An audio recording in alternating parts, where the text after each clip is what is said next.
Right, here we go. And let me check my schedule here. Flight Schedule Pro is a brilliant tool to schedule flights for the students and an easy way to manage students and their schedules for the flight management. And right here I see my schedule where I get the date, the time, the duration of the flight and the tail number of the aircraft which I'm going to take to fly. I can also go into the aircraft right here and I can check my current aircraft that I'm going to fly, if it has any open squawks, if there's any maintenance required on the flight. It's really brilliant that I can see all the stuff that I need in one place, in one website. Now that I'm done checking the aircraft and the schedule that I'm going to fly, let me introduce you to the Airman Redbird MCX Full Motion Flight Simulator. Before we get to the aircraft, when we begin, this is where we start our training. The Redbird MCX Full Motion Flight Simulator is a really efficient tool for newly joining students to learn what an airplane is, what the physics of the airplane is, and how does an airplane fly really. Before you even go to the aircraft and get surprised of how it flies, you can come in here, check out all the procedures, check out the checklists, and learn how to fly from the beginning, from scratch, how to taxi, how to move around, how to bank, how to roll, everything of it. Right now, there's a training going on, so I'm not going to disturb them. We can just take a peek on what's happening. They are doing an instrument flight now, where we see it's all clouds, and we can simulate basically everything that we need. Anything that we need actually. It can be clouds, it can be clear, it can be windy. You can practice all kinds of stuff in here. And it's most importantly very useful for instrument approaches and procedures in instrument reading. This room right here is the dispatch area where we get our schedules and the flights. Now that we are ready to fly, let's grab a headset. Why do we need a headset? Because we have to talk to the ATC and we need to keep ourselves comfortable during the flight because it's going to get noisy. So right here, we have a lot of headsets to borrow from the school and use it for our training and the flights. Now that I'm ready for my flight, I'm going to go in the classroom and review my flight plan and the weather brief so that I have a safe flight. Now I'm going to use my iPad to plan my flight route and to get the weather briefing. Flight planning can be sometimes tedious and time-taking process. What better way to do that than the Garmin Pilot app? Here I can manually put in my flight waypoints, the checkpoints that I'm going to fly through, and the checkpoints that I have to look out for when I'm in flight. All my points are right here. It shows me the distance to each point, the time it's going to take for every point, the direction of flight, the altitude that I'm supposed to fly to clear all the obstacles, and the altitude that I'm planning to fly, the date of flight. Even it shows me if there's going to be a tailwind or a headwind on the way. In fact, it even gives me an accurate fuel prediction of the whole flight. If I come back to trip planning, I can get a standard outlook and abbreviated weather briefing where it's pulled out directly from Lido's WX Brief website and incorporated in the Garmin Pilot app. It's an extensive report where we can see the TFRs, NOTAMs, cloud coverage, any of the air mets or sigmets, freezing levels, high pressure and low pressure areas, and so on. This is the best way and the most important thing for every pilot to do before they go on a flight. Now that we're done with the flight plan and the weather briefing, let's go in onto the ramp and fly. But before that, everybody who wants to go into the ramp needs to have an AOA badge. It's only issued to authorized individuals, and it's really important that we wear this and display it on the ramp.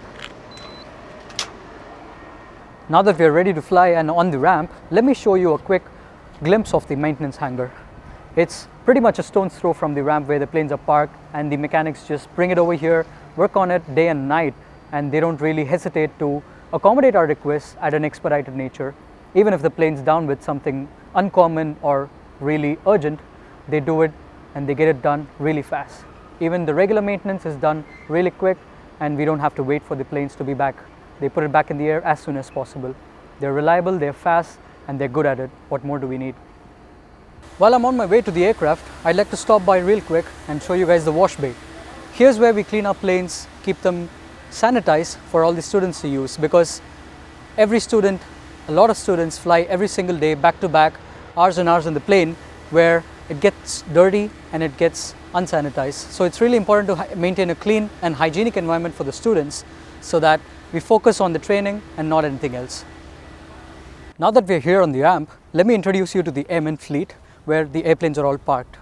Right here we have the Cessna 152. It's a two-seater trainer aircraft. It's a 110 horsepower engine, and it's pretty friendly for the new beginners to fly around. And if we keep moving along, we have another Cessna 152 here, pretty much the same configuration, but it has a Garmin digital display which has a navigation capability, and it's very useful for people who are flying cross country. Same horsepower, same seating capacity, but the specs and the technology inside it, it's pretty much advanced. We also have the Cessna 172 in our fleet. This is a 180 horsepower engine, 4 seats, so if you want to take your buddy out on a ride, you can take them in it, put them in the back seat, have a fun flight. It has huge fuel tanks and a very reliable endurance, which is capable of flying 6 hours altogether. And this again is the Cessna 172, but the catch is it's a G1000. It's very useful for instrument rating and people who are training on instruments or trying to keep their recency and the proficiency up. It's got a beautiful digital display, the PFT and the MFT as everybody knows it, and it has the autopilot and all the features that come along with it.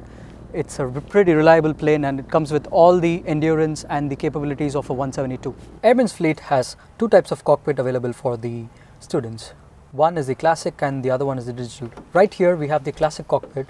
It's a 6-pack instrument cluster, and it's a really simple way for the new joinees and the students to learn because it's not complicated, it's not in your face, or it's not too much to learn. And Airman offers a glass cockpit G1000 aircraft which enables any instrument student to be proficient and learn as quickly as anyone wants. It has a beautiful multifunction display and a primary display which gives you all the details that you need. Also, it's equipped with the autopilot so that we plot the route and let the autopilot do its job. Now I'm going to pre-flight the plane and make sure we are safe and ready to fly. Let me show you a few things that I would do in a pre-flight. One of the important parts of doing a pre-flight is checking if you have enough engine oil. It can be really dangerous to fly without the proper levels of engine oil because your engine might quit at any time. As we see here, it's right about enough of engine oil that we need for the flight today. One more important factor to keep in mind is to check if we have enough fuel for the flight. Let me check it real quick.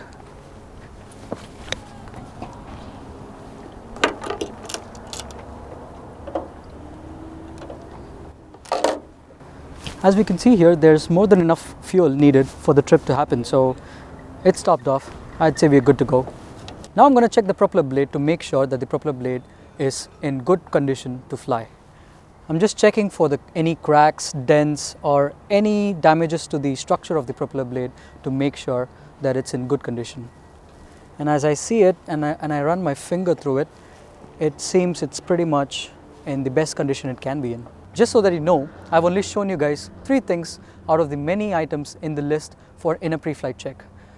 And it's very important and crucial for one to do a diligent pre-flight before flying so that we are all safe to fly. Last but not the least, don't forget your tie downs and the yellow thing right there, which is the chocks. Let alone flying, you're not even going to move anywhere without removing them.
Just came back from my flight. It went pretty well, learned a thing or two, and now it's time to go back, return the headset, call for top off for the aircraft, and do the check-in, check-out, and log my logbook, the hours, and then go grab some lunch. It's been a long day.